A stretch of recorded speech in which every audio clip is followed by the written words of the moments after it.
Good morning, everyone. It's Joker, and today we are back with another slime video. And I had a late night, so I'm not really that tired right now.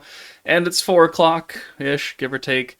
And the skill preview has come out. The content preview is still not in the game for global, so that's funny. But this says event starting on 3/11 Monday at 2 a.m. UTC, which will be 7 p.m. for me tonight. So in 12, 13, 14, 15 hours from now, 15 hours from now, we will be summoning for Dark Benimaru. So the skill preview. He is on Tempest Elite, Ogre's Pride, and Warrior's Mind. So he is physical, which means that being on the Warrior's Mind team isn't that bad. Uh, his first skill, 40 points, all allies' physical attack by 50% for one turn, and then decreases a single target's alt resistance by 25%. Now, I don't have the game open, but beatdown battle is 3 enemies, not one. So the single target's alt damage resistance is fine for Jubilee in like the second stage where it's going to be a single enemy to hit.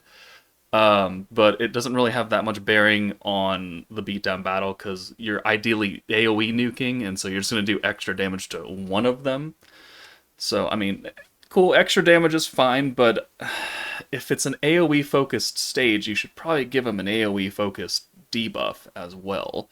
And then his second skill is unknown, and his alt is a single target dark physical, 490%, no additional effects, so he is damage, technically, quote unquote, although he is dark, so he does not have super weak point versus earth enemies, because he's not fire. So, Benimaru. I was kind of hoping he would still be AoE. That way we could take him into Valor Cup and maybe replace Summer Millum. But at this rate, I mean, we're gonna have to wait for the third unit to do that to replace Summer Millum. I mean, even if they even can replace Summer Millum, because what makes Millum so good is she's got a 15-point skill that gives her like what 30% attack and 30% dark attack or somewhere around those numbers, and that's crazy for a 15-point skill. And she's an AoE nuker. Valor Cup wants AoE nukers. This Benimaru could have been good.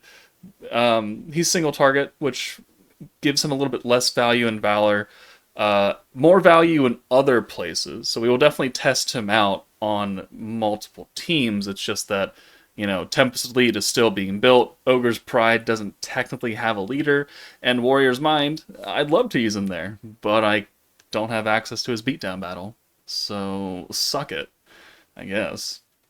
Um, Initial rating without seeing his second skill, without seeing his traits, is difficult to say. But honestly, I would probably just skip him. I would probably just skip him. This meta is a perfect example of a meta you do not summon for, because the Protector is wonky, the first unit being some weird support that's heavily limited to Tempest Elite, which is a big team, but now that they're going to have 4 EX units, like, ooh, whoop-de-doo. There's teams with like 7 units, and 5 of them are EX units. Now, which one is better? That's up for debate. But this meta, I think, is a pretty easy giveaway. We just came off of the Overlord meta, regardless of how crappy it was. A lot of people spent crystals on it because it's Overlord, and we'll be moving into what amounts to be the start of the half anniversary, sometime around mid-April, and then continuing that throughout all of May. So we have a lot of crystals coming in, along with the premiere of Season 3 on, I think, the 4th, somewhere around there, in this date range, 4th, 5th, 6th, 7th. So we have a lot of things coming up, and so I think this is, because the team is really not that impressive so far, you should just skip it. If you have other teams that you can use, I would run with that. Don't give a shit about Jubilee, don't summon. That's pretty much the rule. If you don't care about placing high in Jubilee, you have no real reason to summon on really bad metas like this one. Trainee is super wonky. Shuna is an okay support. This Benimaru, I mean, looks to be an okay support. Like Fount of Wisdom Rimuru, for double the cost, technically, is 80 or no, 65% physical attack and then 25% physical resistance down. So by all means, this is a much better skill, right? It's half the cost and not quite the half the more than half of the effect. So that's good. His second skill, again, we don't know. It could be really good. It could be really bad. I don't foresee it being an orb change. It could be. What could it be actually? So Gobta has the green convert and the alt swap. Shuna has the big time orb change and the pierce. What could his second skill be? We've got physical attack, alt resistance down, so that covers a couple things. We need someone with an alt buff, so he could just be another pure support unit. Of which case, that would actually probably bring his value up a little bit more if he is generic alt buff and generic physical attack alongside alt resistance down, which anyone could take advantage of. That would probably bring his value up quite a bit. But I think we all know that that's not going to happen.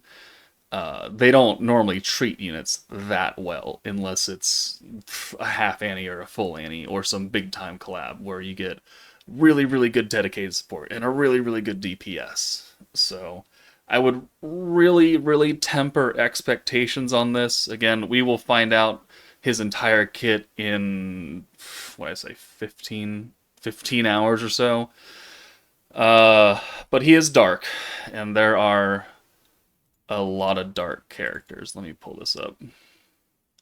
So, Benimaru comes out March 10th. Yep, okay. And we take a look at this. There we go. Dark units. So there are a lot of dark units. Yet another one. We had Ainz and Shoutir come in. Earth is still just shit on the entire time. Light is reigning supreme. And then Fire, who I mistakenly put Tempest Elite Benimaru up there, so we'll just move that later on after I go to bed. I don't really care about it right now. But another dark unit. So Shoutir and Ainz, they're both magic. They can't benefit off the physical buff. Nier's Diablo is physical. Visions of Coleus Rimuru is magic. Ranga's magic. Hinata and Summer Millam are physical. So, I mean, if this Benimaru has a Valor Cup trait that is sealing magic skills, he could very easily replace my Fount of Wisdom Rimuru that I use on the Summer Millam team with New Year's Blessing Shion. And we could get about the same buff, a little bit of this here. And if we can get a secondary support buff for Millam, then he's going to cover two facets for hopefully low cost. Because if we can get two 40-point skills, I mean, Fount of Wisdom Rimuru by himself is 80 on one skill. So Benimaru could look interesting depending on what his second skill is. If his second skill is really bad though, and you have Fount of Wisdom Rimuru, then he is a total skip. If his second skill is like some generic orb change, the orange to blue, in case you're not running like Water Shuna or something for the beatdown battle, things can work out. But for now, he just seems to be a cheaper version of Fount of Wisdom Rimuru, which has pros and has cons. So there's a number of ways you could interpret this. I think he's going to be easily skippable, but again, let's wait and see when he actually drops. What do you think this second skill will be? Do you think he will be a god-level support unit for physical teams, or do you think they're just going to give him some crappy one-off, second skill and call it a day? Let me know in the comments, but that's it for me, guys. Take it easy, and I will see you all in a while.